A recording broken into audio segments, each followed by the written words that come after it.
Hello everyone, আমি প্রিয়াঙ্কা। আমার এই চ্যানেলে তোমাদের সবাইকে স্বাগত। কেমন আছো সবাই? আশা করছি সবাই ভালো আছো, আর আমিও ভালো আছি। আজকে আমি আমার আরেকটা রেসিপি নিয়ে আসলাম, সেটা হলো চাউমিন। তো দেখে নাও কী করে আমি চাউমিনটা বানিয়েছি, একদম ঘরোয়া উপকরণ দিয়ে, যা ঘরে সবসময় সবারই অ্যাভেলেবল থাকে। প্রথমে আমি এখানে বাঁধাকপি, গাজর, টমেটো, পেঁয়াজ, আদা আর লঙ্কা কেটে নিয়েছি। কেটে ভালো করে ধুয়ে রেখে দিয়েছি। আর তারপরে এখানে নুডলসগুলো আমি ভালো করে সেদ্ধ করে নিয়েছি, 50% সেদ্ধ করে নিয়েছি নুন আর অল্প তেল দিয়ে। অল্প পরিমাণ আমি এখানে নুন আর অয়েল ইউজ করেছি, দিয়ে নুডলসগুলো সেদ্ধ করে জল ঝরিয়ে এখানে রেখে দিয়েছি। তারপরে আমি নুডলসগুলোর মধ্যে মশলা দেওয়ার জন্য একটা মশলা তৈরি করে নিয়েছি।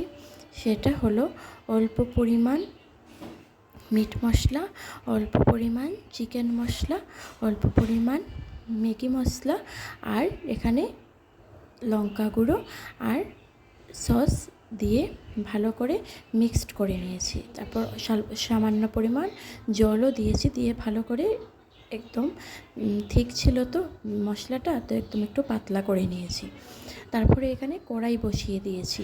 কড়াইয়ের মধ্যে অল্প পরিমাণ তেল দিয়ে আগে থেকে যে আদা আর লঙ্কা থেতো করে রেখেছিলাম, আদা আর লঙ্কার থেতোগুলো দিয়ে দিয়েছি।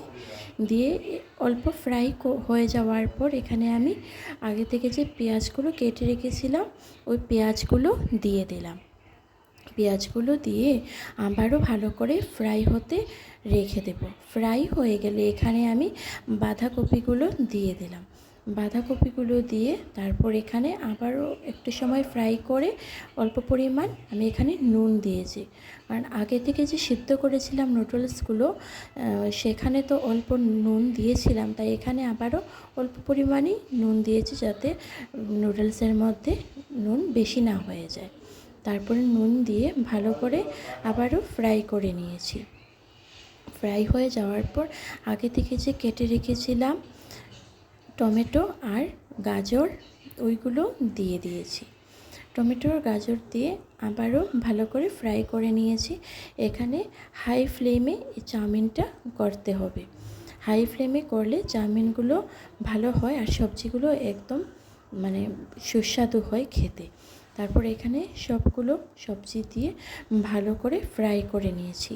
অল্প ফ্রাই হয়ে যাওয়ার পর এখানে আমি আগে থেকে যে নুন আর অয়েল ব্যবহার করে নুডলসগুলো সিদ্ধ করে রেখেছিলাম, ওই নুডলসগুলো অল্প অল্প করে দিয়ে নাড়তে থাকলাম।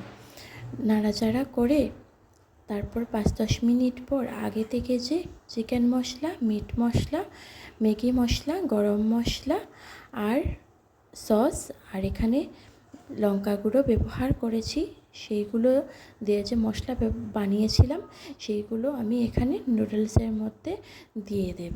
দিয়ে ভালো করে আবারও নাড়াচাড়া করে 5-10 মিনিট পর নামিয়ে সসের সাহায্যে খেয়ে দেখতে পারো। এই নুডলসটা অনেক বেশি ভালো হয় খেতে, আমার তো খুবই ফেভারিট, আমি তো প্রায়ই বানিয়ে খেয়ে থাকি।